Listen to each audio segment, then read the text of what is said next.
एक गांव में एक बूढ़ा व्यक्ति अपने बेटे और बहू के साथ रहता था।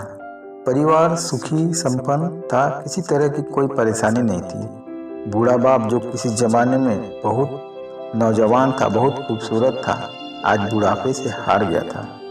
चलते समय लड़खड़ाने लगा था, लाठी की उसको जरूरत पड़ने लगी थी। चेहरा झुर्रियों से भर चुका था, बस अपना जीवन किसी तरह व्यतीत कर रहा था। घर में एक चीज अच्छी थी कि शाम को सब परिवार साथ में खाना खाते थे। एक दिन ऐसे ही शाम को जब सारे लोग खाना खाने बैठे तो बेटा ऑफिस से आया था जो बहुत भूखा था, तो जल्दी से खाने पे बैठ गया और साथ में बहू और उसका बेटा भी खाने लगे। बूढ़े हाथ जैसे ही थाली को उठाने लगे तो थाली छिटक के दूर गिर गया और दाल टेबल पे गिर गई। बहू बेटे ने घृणा की दृष्टि से पिता की ओर देखा और फिर से अपना खाना खाने लग गए। बूढ़े पिता ने जैसे ही हिलते हाथों से खाना खाना शुरू किया तो खाना कभी कपड़ों पे गिरता, कभी जमीन पर। बहू चिढ़ते हुए बोली, हे राम, कितनी गंदगी तरीके से खाना खाते हैं, मन करता है इनकी थाली किसी अलग कोने में लगवा देते हैं। बेटे ने भी ऐसे सिर हिलाया जैसे पत्नी की बात से वह सम्मत हो। उनका बेटा यह सब मासूमियत से देख रहा था।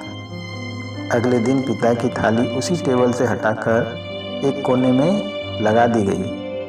पिता की आंखें डबडबा करने लगी, लेकिन वो कुछ बोल नहीं पा रहा था। बूढ़ा पिता रोज की तरह खाना खाने लगा। खाना कभी इधर गिरता, कभी उधर गिरता।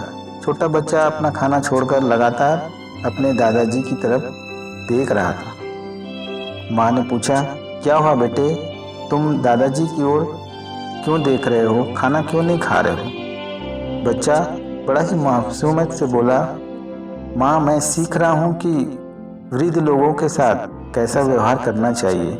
जब मैं बड़ा हो जाऊँगा और आप लोग बूढ़े हो जाओगे तो मैं भी आपको इसी तरह से कोने में खाना खिलाया करूँगा। बच्चे के मुंह से ऐसे सुनते ही बेटे और बहू दोनों कांप उठे। शायद बच्चे की बात उनके मन में बैठ गई थी, क्योंकि बच्चा ने मासूमियत के साथ एक बहुत बड़ा सबक दोनों लोगों को दिया था। बेटे ने जल्दी से आगे बढ़कर पिता को उठाया और वापस टेबल पे खाना खिलाने लगा। बहू भी भागकर पानी का गिलास लेकर आई और पिताजी को कोई तकलीफ न हो करके पानी पिलाने लगी। इस कहानी से हमें यह शिक्षा मिलती है कि दुनिया में माँ बाप सबसे बड़े हैं। आप समाज में कितनी भी इज्जत कमा लो, दौलत कमा लो, लेकिन माँ बाप से बड़ा धन इस दुनिया में कोई नहीं होता है। इसलिए दोस्तों, आप सब अपने माँ बाप की इज्जत करें, उनकी देखभाल करें, क्योंकि आज आप अपने माँ बाप की इज्जत करेंगे, देखभाल करेंगे तो आपका बच्चा भी आपके साथ अच्छा व्यवहार करेगा, आपकी देखभाल करेगा। तो दोस्तों, स्टोरी कैसी लगी आप कमेंट्स में ज़रूर बताइएगा। Thank you.